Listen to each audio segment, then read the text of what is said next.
আসসালামু আলাইকুম। আপনারা সবাই কেমন আছেন? আশা করি আল্লাহ আপনাদের সবাইকে ভালো রাখছে। আমরা যখন বিপদে বেশি পড়ি, তখন আমরা আল্লাহকে স্মরণ করি।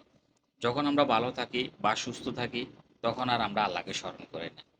এই কয়দিন আগে আমাদের দেশে একটা ভূমিকম্প হলো না, কয়েক সেকেন্ডের। তখন শুধু মানুষ একটাই দোয়া করতে, হাসবিনাল্লাহ নি'মাল ওয়াকিল। মানে শুধু এটাই দোয়া করতে আল্লাহর কাছে যে, আল্লাহ তুমি আমার জন্যই যথেষ্ট। আর কিছু আমার দরকার নেই।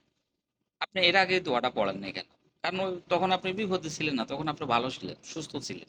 তো যখনই আমরা বিপদে বেশি পড়ি, তখন আল্লাহকে স্মরণ করি। এর আগে আমরা আল্লাহকে স্মরণ করি না। দুনিয়ার মায়াতে পড়ি, আমরা দুনিয়ার মায়ের পিছনে দৌড়তেছি, শুধু টাকা ইনকাম করার পিছনে দৌড়তেছি, কারে কিভাবে ঠকানো যায় সে পিছিয়ে দৌড়তেছি। কিন্তু আল্লাহ যেন একজন আছে, আল্লাহ যেন আমাকে দুনিয়াতে পাঠাইছে, এটা আমরা ভুলিয়ে গেছি। আর যখনই আল্লাহ কয়েক সেকেন্ডের একটা ভূমিকম্প দিল, তখনই সবার মুখে দোয়া আছে, হাসবিন আল্লাহ নি'মাল ওয়াকিল, যে আমার আল্লাহ আমার জন্য যথেষ্ট।